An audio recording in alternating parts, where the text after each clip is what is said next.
Go. Welcome back to our YouTube channel via social media. Oke, biar rambut makin berkurang, tapi kita tetap bangga menjadi bapak-bapak. Oke, segmen kali ini kita bahas terkait Father's Day ya, dimana hari bapak ya, hari ini kebetulan pas tepatnya hari ayah kita tag-nya. Jadi kita akan bahas terkait ini ada beberapa tes ayah sejati, cerita bapak-bapak, dan bagaimana sih suka duka menjadi ayah itu seperti apa. Gitu sih. Jadi kalau menurut tuh jadi ayah itu sebutan buat siapa sih sebenarnya? Ayah itu mungkin secara general ya untuk sebutan atau gelar ya bagi seorang laki-laki yang memang sudah menikah atau pernah menikah, yang memang sudah memiliki keturunan. Tapi memang juga menurut gua gelar ayah juga patut disandang oleh orang atau laki-laki yang sudah menikah, karena ada di mana kayak panggilan ayah itu membuat kita itu sebagai orang yang istilahnya kita membuat kita lebih confident, percaya untuk lebih mengayomi istri kita. Kita tuh lebih jadi dewasa lah ya. Benar, seperti itu. Jadi memang tidak sempit maknanya hanya untuk orang yang sudah memiliki anak, tapi juga untuk sebagai seorang kepala keluarga lah yang bertanggung jawab mengayomi pasangannya atau istri. Yang mana ketika lu udah jadi tulang punggung untuk tulang rusuk lu udah layak dipanggil ayah. Oke, yang pertama, kapan terakhir kali lu benar-benar tidur nyenyak tanpa ada anak yang naik ke punggung? Gimana menurut lu? Gue nggak pernah nyenyak sih kalau tidur itu, memang nggak lagi di rumah. Kebetulan kan gue weekday di Jakarta, weekend itu di Bandung gitu kan. Jadi memang gue itu baru bisa tidur nyenyak, dan bahkan gue bisa tidur di jam 9 itu ketika gue berada di rumah di Bandung gitu. Iya, tapi lu tau gak sih fun fact-nya, ada penelitian yang mengatakan kalau misalnya seorang laki-laki itu baru bisa tidur nyenyak ketika dia berada di pelukan ataupun di lingkungan di mana dia ngerasa nyaman, ya terutama dengan orang tersayang dong. Pastinya. Itu sih. Karena kayak gue sendiri ketika weekday gitu kan sendirian di tempat ini ya, paling cepat gue bisa tidur itu setidaknya jam 1. Ya tapi kata bini gue gini, itu mah alasan lo aja, Pak. Ya mungkin orang yang tidak berada di posisi kita bisa aja bilang itu adalah sebuah alasan. Hanya masa lo nggak ngantuk ketika lo seharian udah kerja gitu kan. Iya lagi. Nah, apa jangan-jangan lu nyabu gitu? Kalau nyabu bisa tidur tidur. Garapan bubur. Oke, lu lebih sering kehilangan kaos favorit, sendal jepit, atau kesabaran? Waduh, ini perlu gue jawab lagi nggak? Kesabaran kalau ayah ya. Kaos favorit juga sebenarnya iya, tapi yang pertama kita bahas soal kesabaran ya kan. Setipis tisu ya? Enggak setipis kulit bawang sih, lebih sama tipis lah. Iya, tipis banget. Ya bagi orang yang memang sudah kenal cukup dekat gua atau mungkin keluarga gua juga paham sih sebenarnya ini, dan ini bukan hal yang membanggakan sih sebenarnya seperti itu, tapi memang ya memang seperti itulah apa adanya gua. Tapi ya dibalik itu semua ya gue pasti selalu menyesal kok setelah habis marah, mau itu ke siapa aja ya, terkhususnya bagi orang keluarga gue ya yang memang mungkin harus ngadepin lu tiap hari. Harus ngadepin gue itu, gue tahu itu PR banget gitu kan. Tapi buat orang yang mungkin di luar itu, teman atau rekan kerja atau siapapun yang mungkin berhubungan di dunia kerja, itu pasti akan sangat annoying banget sih kenal sama gue jujur. Karena kalau di dunia kerja kita kadang berbeda gitu. Karena ya kita nge-branding diri kita kalau di dunia kerja itu ya mungkin dengan kebalikan dari kita di dunia sosial. Ya itu sih. Awalnya sih bukan gue nggak berniat untuk marah, tapi mencoba untuk bersikap tegas gitu. Tapi memang dengan pembawaan gue yang seperti ini, sehingga akhirnya ya berujung jadi kehilangan kesabaran, gua marah seperti itu kan. Kalau gue kayak gue dulu sih waktu gue masih awal-awal pindah Jakarta, gue ngobrol sama orang rumah gue aja, orang-orang Jakarta pada kaget. Dik, lu lagi berantem ya sama orang rumah lu ya? Ya enggak lah, emang nadanya gue bicara seperti itu sebenarnya ya waktu gue masih dengan logat-logat Makassar gue itu. Emang menutup-nutupin aja, emang lagi ribut. Bunuh dulu lampunya. Bunuh dulu lampunya. Oke. Kalau anak lo minta main pas lu baru duduk 5 detik, apa reaksi jujur lu? Jujur ya, gue nggak mau menutupin ya, gue kesal gitu. Apalagi kalau memang istilahnya gue tuh baru nyampe pulang dari Bandung, dari Jakarta ke Bandung, capek. Ya ada rasa kesal itu, cuman akhirnya gue harus berpikir ya dengan waktu yang memang lebih sedikit sama mereka ya mau nggak mau, gue harus mencoba untuk merespon lah ajakan main itu seperti itu. Walaupun memang dengan energi yang sudah sangat drain, ya gue berusaha sih untuk bisa yuk main apa gitu kan, seperti itu. Ya kalau gue sih, gue awalnya kayak gitu tuh, capek gini, tapi nggak jadi. Tapi ya kadang ya kayak yang lu bilang, ketika kita sendiri kita kadang berpikir, ya masa gue nggak ada waktu sih buat beberapa menit buat keluarga, buat ngumpul, even kita udah capek banget. Karena asal lu tahu ya, anak kecil itu nggak peduli, bukan nggak peduli sih, maksudnya dia nggak tahu tentang lu capek banget habis kerja, nggak paham dia cuma taunya ya main, ayo main, baba pulang, ayo main. Seperti itu. Jadi kadang kalau gue tuh sebelum masuk rumah, gue di depan rumah dulu, relax dulu, tenangin diri dulu, ngerasa ngaso-ngaso dulu sebelum naik ke atas. Jadi begitu naik ke atas, ya udah gue udah siap buat menyambut pelukan, asik, dan senyuman itu. Udah langsung gue main. Jadi rutinitas gue kayak gitu sih, Bung. Jadi gue nyampe rumah, kebetulan gue di Jakarta kerjanya, rumahnya juga Jakarta. Pulang walaupun capek, tenangin diri dulu, baru naik ke atas, baru nyambut, makan, mandi, main sama anak. Lanjut, kalau lu anak lu barang apa di rumah yang pasti rusak tapi nggak pernah diakuin siapa yang rusakin? Barang apa? Skip aja lah ya. Skip aja lah ini. Nih, seberapa sering lu pura-pura ngerti kartun yang mereka tonton biar dianggap keren? Wah, sebenarnya belakangan ini gua berpura-pura untuk senang nonton. Anak gua lagi senang banget tuh nonton yang namanya Demon Slayer gitu kan. Oh ini ya, Rumi ya? Bukan. Oh bukan. Tanjiro. Oh, Tanjiro. Anak gue itu lagi senang banget nonton itu, yang sebenarnya gue yang mencoba mengenalkan dia gitu kan. Tapi ternyata gue nggak expect anak gue itu sangat excited nonton itu, sehingga kayak ketika gue pulang ke Bandung, dia tuh nggak akan pernah berhenti untuk ngebahas soal itu, main karakternya siapa, filmnya siapa ya. Gue coba mengerti, tapi lama-lama gue malah tertarik untuk nonton itu gitu. Jadi memang ya momen dimana kita berdua itu ya boys time gitu kan, berdua nonton Demon Slayer seperti itu. Kalau lu gimana, Bu? Kalau gue apa ya, kalau gue lebih ke karena anak gue kan ada cewek ada cowok. Yang cewek ini lagi tertarik sama Rumi itu tentang apa, K-pop yang jadi kartun gitulah. Jadi ya udah gue ikut-ikutan aja, tapi anak gue jadi nyanyi bahasa Inggrisnya jadi lancar. Walaupun gue yakin dia belum tahu betul artinya apa. Tapi sebenarnya vokal sama ini dapet. Sama yang laki-laki Spider-Man. Makanya gue beli kostum Spider-Man. Enggak sih, gue yakin itu memang lu aja. Memang istilahnya ya impian lo dari kecil. Jangan cita-cita lo jadi Spider-Man gitu kan. Tapi waktu gue foto di ulang tahun anak gue si Sparga, itu gue disangkanya patung. Sama teman-teman mama temennya saya. Enggak, kali udah di briefing kali sama istri lo. Ntar kalau suami gue datang pura-pura ini ya, pura-pura kaget ya. Itu akhirnya Sparga juga punya baju Spider-Man dan saya punya baju Wonder Woman. Lanjut.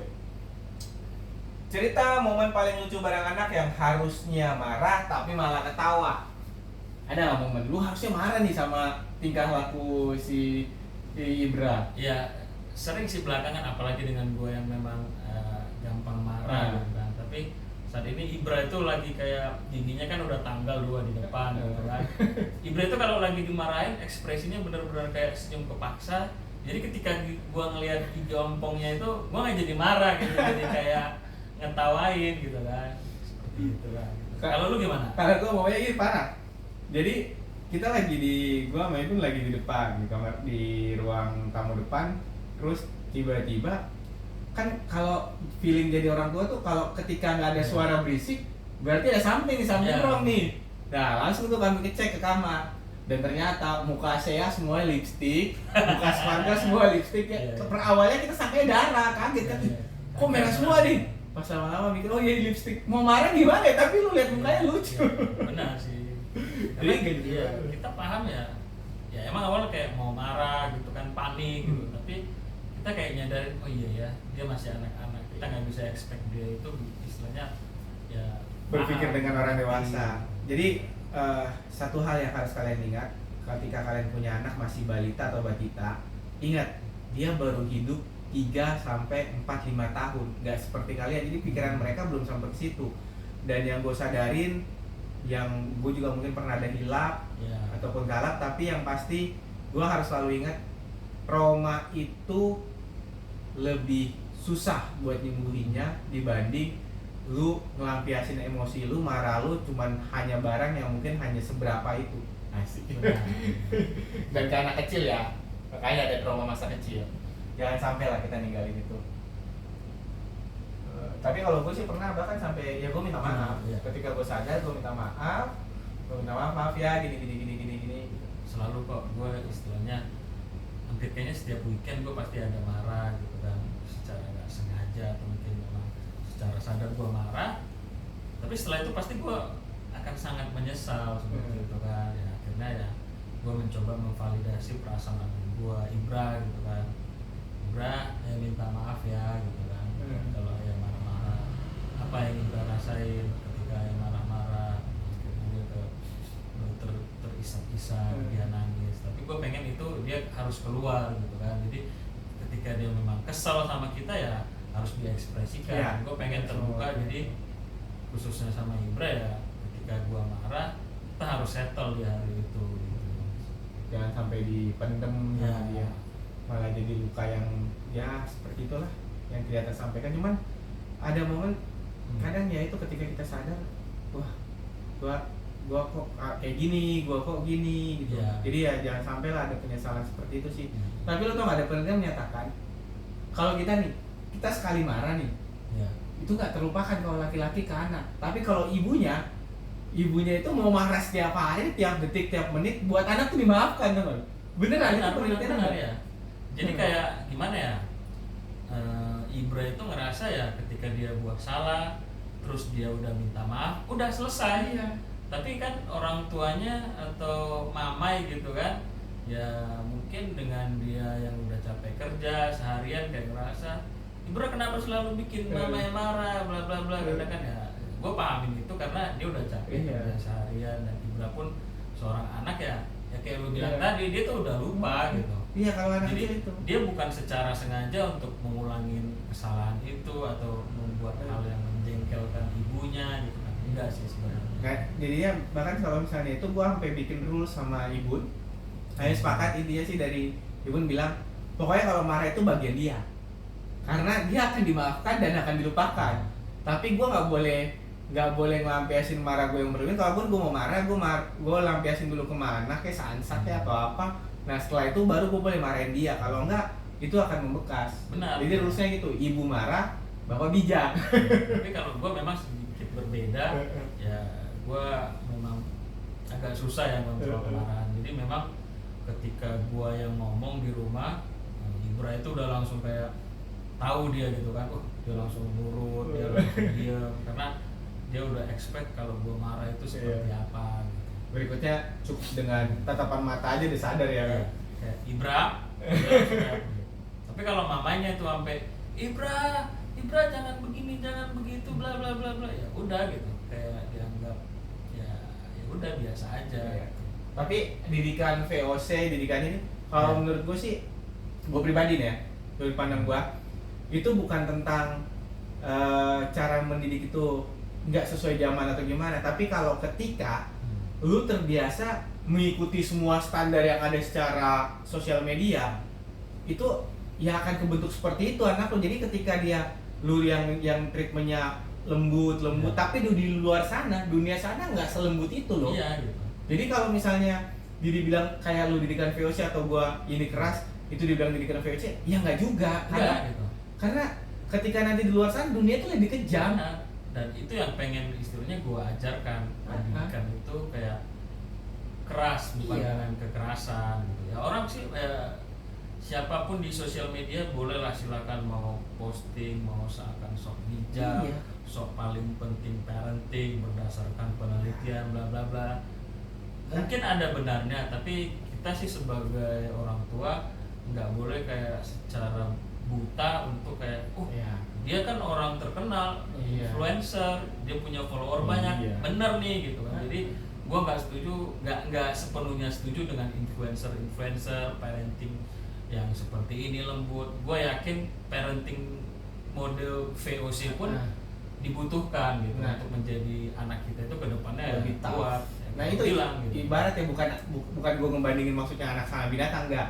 Istilahnya kebun binatang, hewan di kebun binatang itu ketika dilepas di alam liar dia nggak akan bertahan lama. Tapi hewan di alam liar, lu taruh di dalam kebun binatang, mungkin dia jadi raja di situ. Tapi bukan berarti itu benar, bukan berarti analogi gue ini Iya, benar atau iya, enggak ya. gua Cuma setuju. secara ininya aja, ya itu di luar sana mungkin kalian yang udah dari Iya. kecil didikan ini, ketika di dewasa di luar sana dihadapkan sama dunia nyata itu, dunia sosial nyata itu ada pembulian jauh lebih kejam. jauh lebih kejam. Jadi, Bahkan ada cerita-cerita bulian sampai meledakkan diri di salah satu SMA, nah, macam-macam. Ya itu sih bukan berarti ngedidik kalian ngikutin pemikiran kita ya. kita nggak mencoba menginfluence kalian, tapi kita hanya mau menyampaikan bahwa sudut pandang yang bermacam-macam itu ya ada plus minusnya. Nggak sepenuhnya si A bilang A itu benar atau si B Iya. bilang B benar ya. Kita sudah dewasa, apalagi sih untuk kita ini yang bisa dibilang generasi milenial ya, Iya. yang hidup di masa atau Ya, mungkin orang tuanya dididik baby oleh boomers. baby boomers.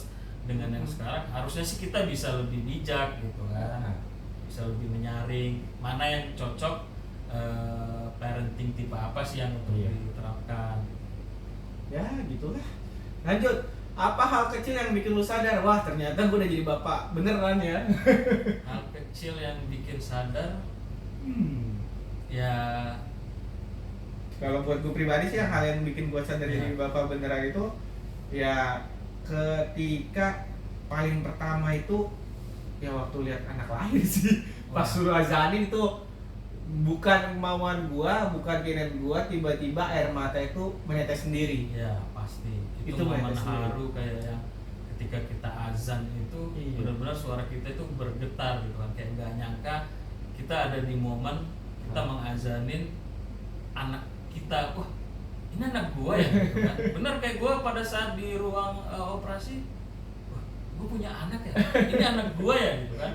Sampai benar-benar gua yang perhatiin ketika dokter, gua liatin semua kayak sampai ya mungkin kita terinfluence dengan dulu kita zaman kita ya hiburannya nonton sinetron kayak anak yang ketukar gitu ya. Ya benar, gua takut anak gua ketukar nggak nih. Bener, sampai pasangin tagnya di tangan Iya. gitu kan.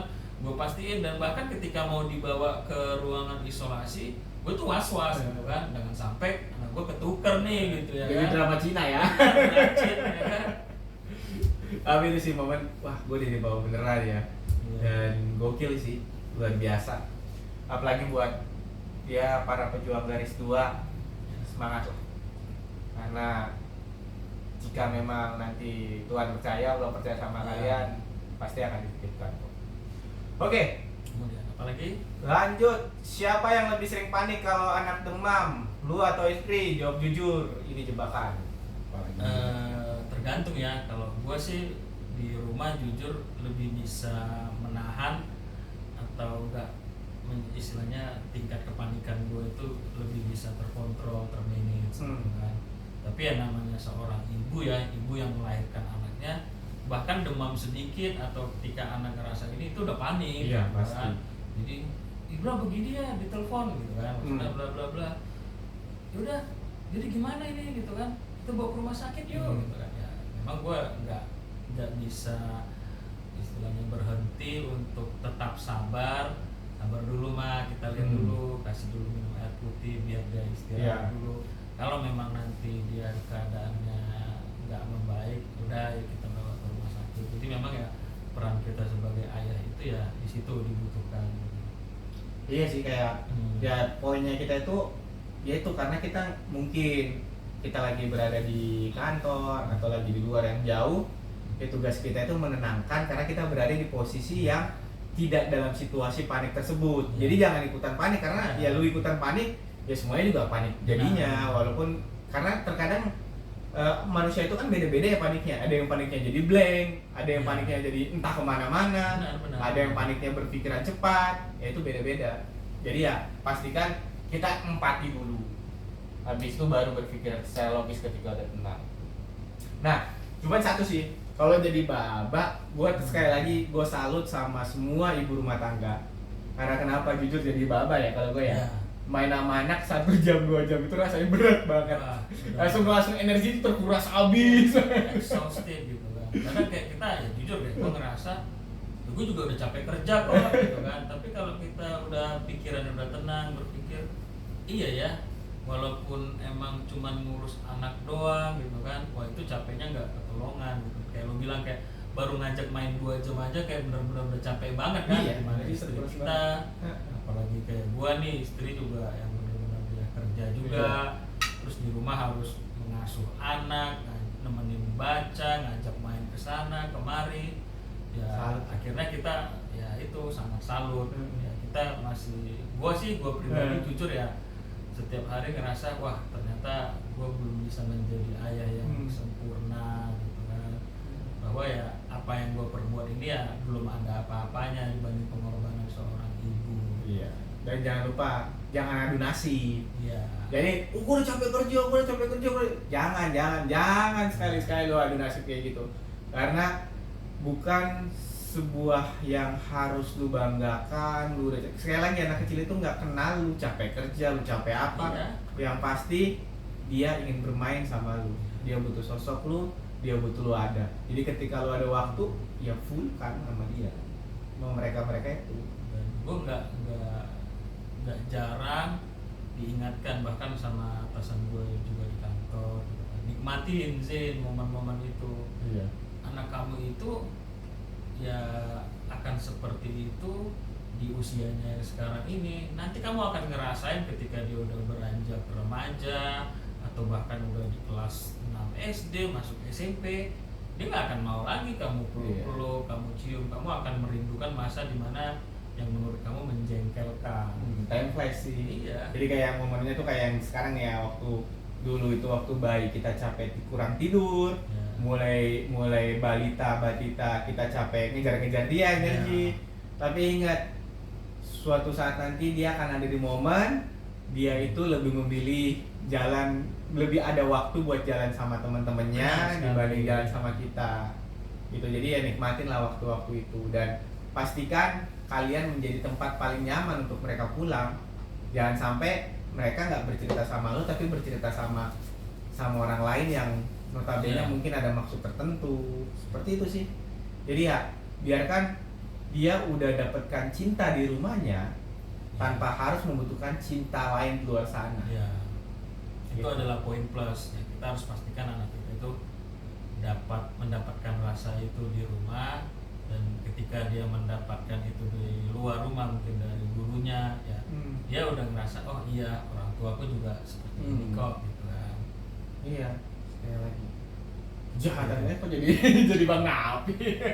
Jadi itu sih, kalau jadi seorang ayah memang berat, cuman sekali lagi semua itu akan terbayar ketika lu melihat anak-anak lu itu tumbuh besar. Bahkan gue yakin lah seorang laki-laki itu akan selalu berusaha untuk provide untuk keluarganya, untuk anak-anaknya. Bahkan even dia harus ngelepasin semua apa yang dia miliki untuk keluarganya, dia akan lakukan itu. Gue yakin banget. Jadi sekali lagi untuk kalian para tulang punggung yang memprovide keluarganya, yang menjadi tulang rusuknya, menjadi ayah dari anak-anaknya, semangat. Tetap semangat. Sekali lagi gue sih nggak terlalu bingung juga sih mau ngucapin kata-kata menurutnya seperti apa. Ya, kita bukan motivator, intinya ya kita ya harus menyemangatin sesama semua ayah ya gitu kan, tetap semangat